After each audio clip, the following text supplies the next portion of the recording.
Hello friends, this is our 15th lecture on feminism. Now today we will see some trends, some modern trends we can say. So one of the modern trends that you find is there is a search for gender neutral language. Gender neutral language. Gender neutral language. Because in one way or the other it's a kind of stigma, it is kind of a mark, so they want to get rid of it. People who are for it or even against it, may not be, many people are not against or are for it, they're advocates. So instead of feminism, today what we do is, you get there's a equalist, then another is equal rights activist. One is equalist, another is equal rights activists, then equal rights advocates. So there's no problem. You don't say, yeah, he's a feminist or this feminism, no such thing. So you can say words like equalist, equal rights activist, equal rights advocates. So in that case what happens? You don't have any problem of gender there, isn't it? Now Anne Taylor, she has given a definition of feminist in this line. Anne Taylor.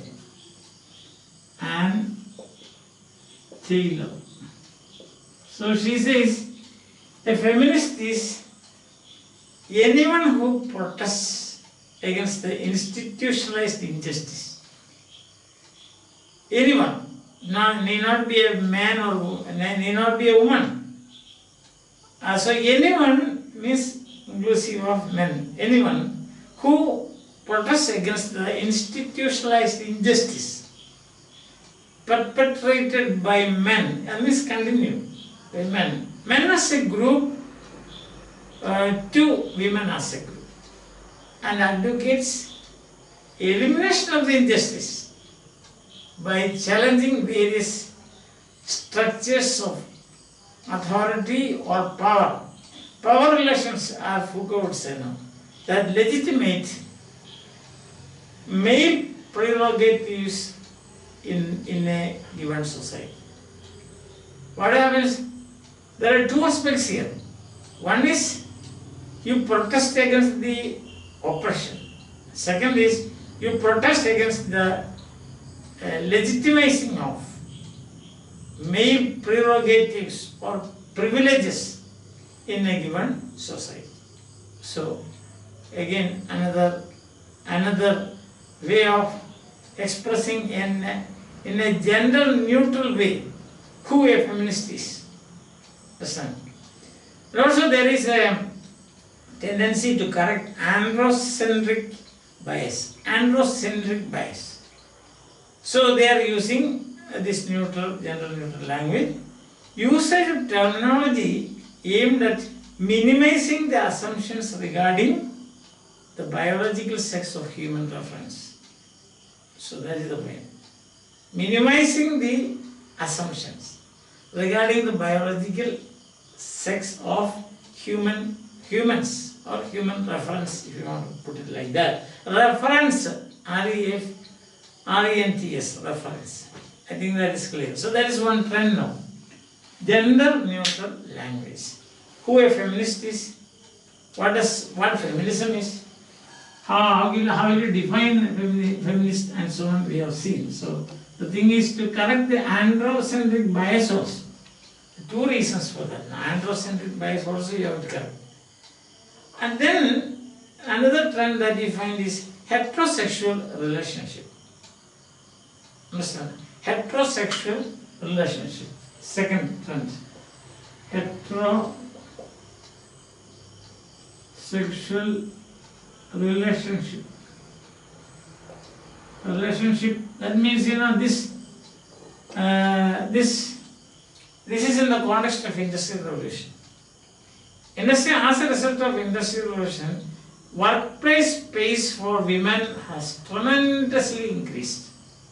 So, just as men, women also are going out for work. But the point is, that is the point. The point is, as Arlie Russell Herschel, Arlie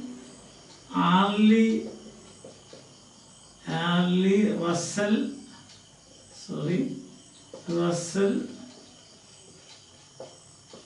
Hochschild. Arlie Russell Hochschild. H-O-C-H-S-C-I-L. Yes. S-C-H-I-L. Yes. H-O-C-H-S-C-H-I-L. H-O-C-H-S-C-H-I-L. How in her book?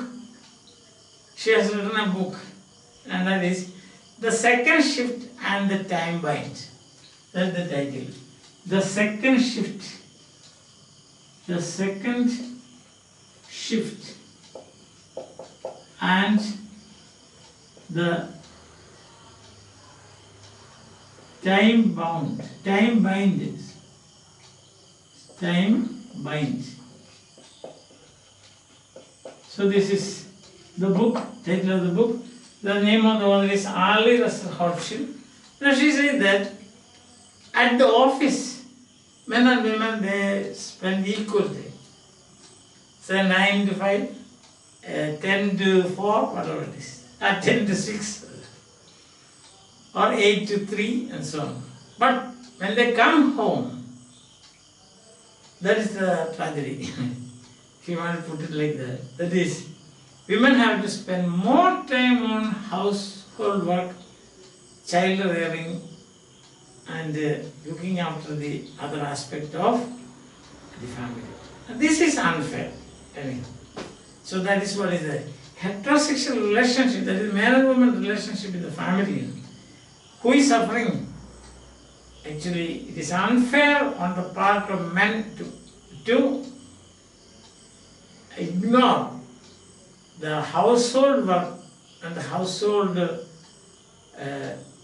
works, like, for example, child rearing, see, and looking after the many other things, like wash is there, dishwashing is there, cloth washing is there. Sometimes you may think there may be helpers, but even then, this woman has to go around, to manage these things. So that she says it is unfair. So, in 2 career couples, she made a research. Then she found that they spend the equal time in the office, but at home they have got this problem is there. Understand? That is. And then a third trend we find is in religion. In religion, of course, the theology, especially Christians now, certain sects of the Christians, like the Anglican Church, is broadening. And the church, the theology is becoming inclusive of women. In Anglican Church, they allow women priests and also bishop. There is a bishop also, a woman bishop is there. So that is another thing that we find in the trend. So not only that, the language and the imagery, see, that we use, means in religion use about the language about God. It is, we can say, it's being reinterpreted, so to say, reinterpreting male-dominating imageries. So male-dominating imageries are now slowly sidetracked, and then somehow that domination, so to say, or that focus, or we said that stress given to male imagery and so on, is slowly disappearing. So that means when something disappears into that space, something else will come in. That is, you can imagine, that is all female-dominated imagery is coming in. So that is a good trend. As far as God is concerned, there cannot be any man and woman there now. And also, you say, some days people say that angels are females and devils are males. I don't know. Some people say like that. See, those things we don't know, but even then there is such a kind of bias. Okay. Then the fourth, this is the third reason, and the fourth one that you find is scientific research into feminist issues. Scientific research. Scientific research into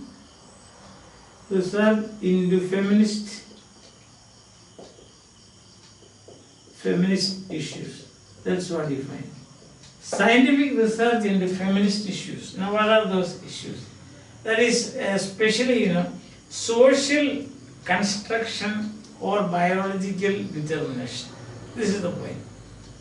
The sex and stereotypes are these social construction, cultural constructs, or are they the result of a biological reductionism? What is reductionism? Limiting.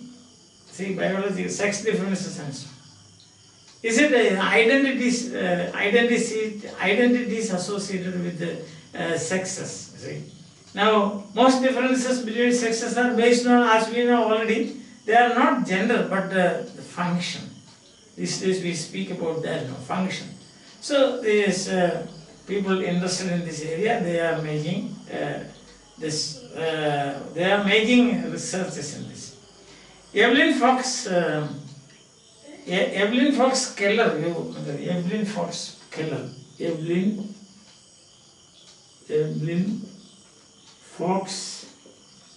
Keller. That's the name. Evelyn Fox Keller. Now what she does is that she says like that the inherent what we find the rhetoric of science, she says. The language of science, the rhetoric of science, it reflects masculine bias. That's what she says. Masculine perspective, and also she also questions the idea of objectivity. Language science, the objectivity of the language of science. So religion, we find the domination of male imagery, and science also we find the same. Understand? Science also we find the same thing. So these are things that they are now trying to find out, research and find out. Then you have got another woman, that is Carol Tavris.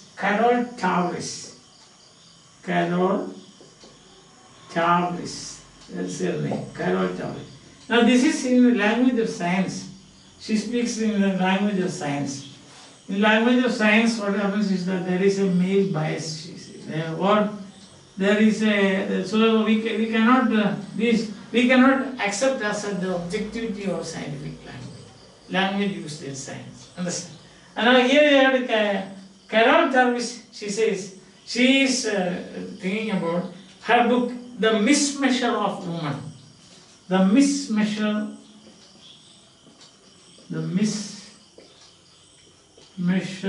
of woman. That's the title of the book. In fact, it is a play upon The Mismeasure of Man by Stephen Jay Gould. This is a play upon the title of Stephen Jay Gould's book, The Mismeasure of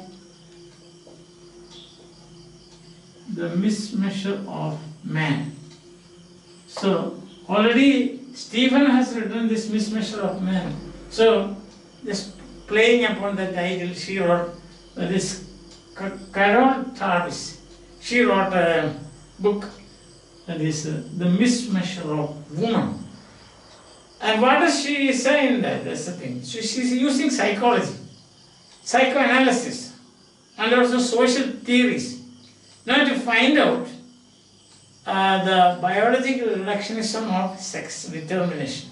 That, as I told you, limiting the reason to explain differences between men and women, and why are they justifying the inequality that we find everywhere in every area of life. So that is what she is doing. She is making use of psychoanalysis to find out whether what is true about the biological reductionism of sexual determination? That means, simply put it is, that is, we know there is already controversy going on. Sex is determined by biology, or is it by function, or is it by social theories, or cultural constructs, or culturally related, and things like stereotypes and so on. So she is again making further studies using the tool of psychoanalysis. Why this is stereotypes and so on. And again we have got other authors like these are all presented trends. And there are some women who say they are says that we have taken feminism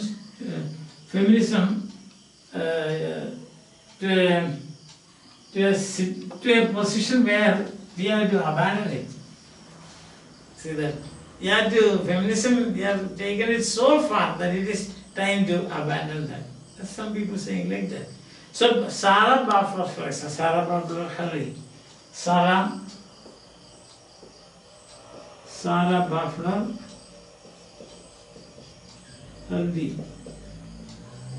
So what does she say? She said that she is saying that the prevalence of masculine coined stereotypes and theories. What do you find the stereotypes and theories today? They are all the masculine coins. They are created by men, that's what. And about that she is studying. And then you have the Stephen Roth. Sorry, that is Stephen Roth, not Stephen.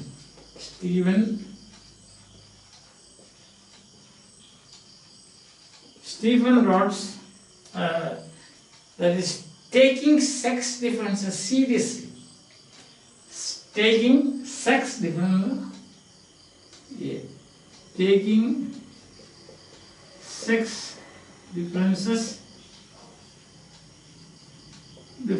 seriously. That is the book.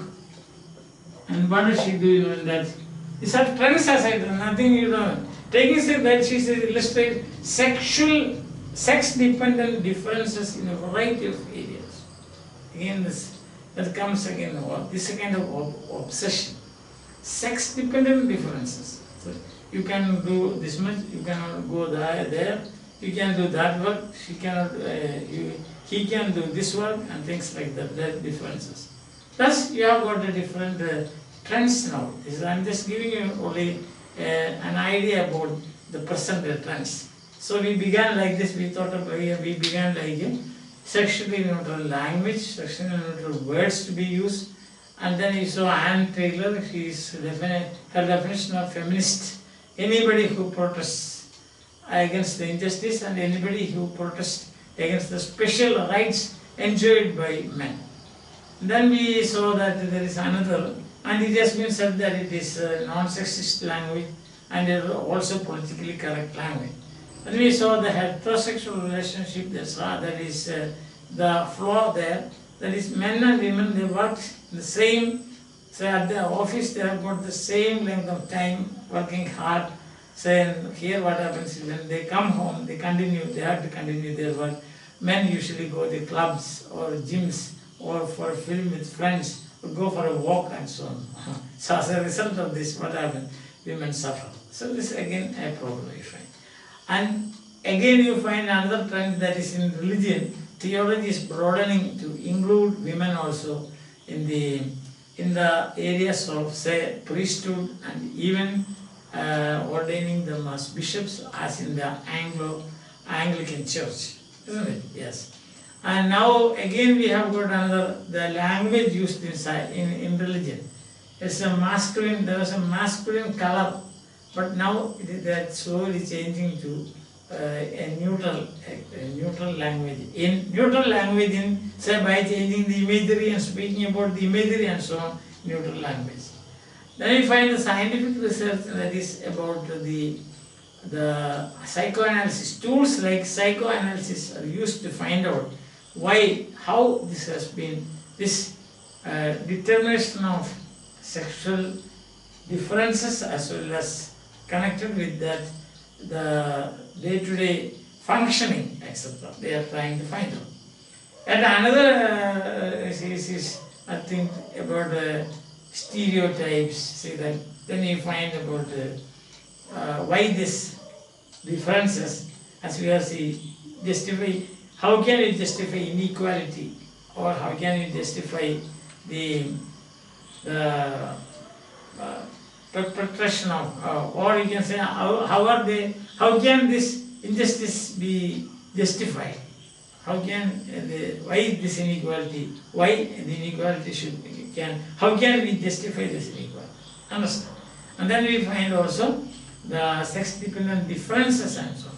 So different people are now working on this in different areas. But as I told you in my last lecture, the most important influence is American academic feminism, because they have included this in their syllabus, and millions of young men and women, they are now as studying as part of their academic activity or academic life part. So the best thing is this, that you educate the present generation, so that next generation you won't find this kind of injustice. Understand? Now we will pass on to the next class. We will pass on to, already I told you, Saundarya Rajesh. So on Monday's Edge had promised to give a lecture on that, Saundarya Rajesh and her views. Then you will see more about it. Because she also says the same thing, that the young people should be made aware of this. And then what happens? The next generation, they will be more inclusive. The society will be more inclusive and less oppressive, and there will be equality. There won't be any violence on women, or any suppression, or say psychological what we say unhealthy. See, unhealthy way of thinking about the sexes, and this age-long patriarchal theories, such as, or like divine rights theories, no, patriarchal theories, that man is Manu. You remember in the first lecture I quoted Manu, isn't it? So Manu's Smriti, that is, a woman should always be under the control of men and things like that. When born and the father, grow up and marry the husband, and then she gets old, she should be under the son, S-O-N.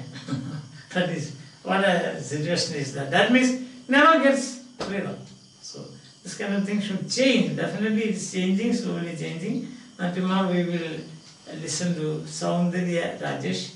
You can, if you get that Edge, or Mondays, this last Monday's Edge, you can get a copy of that in your library. There may be. You can read it before I give my views. I don't give my views. I am going to give the summary of what she has written there, and then we will see. We will have more insights how to bring equality among the sexes. Okay. So till we meet again. Bye. Have a nice time. Enjoy your life.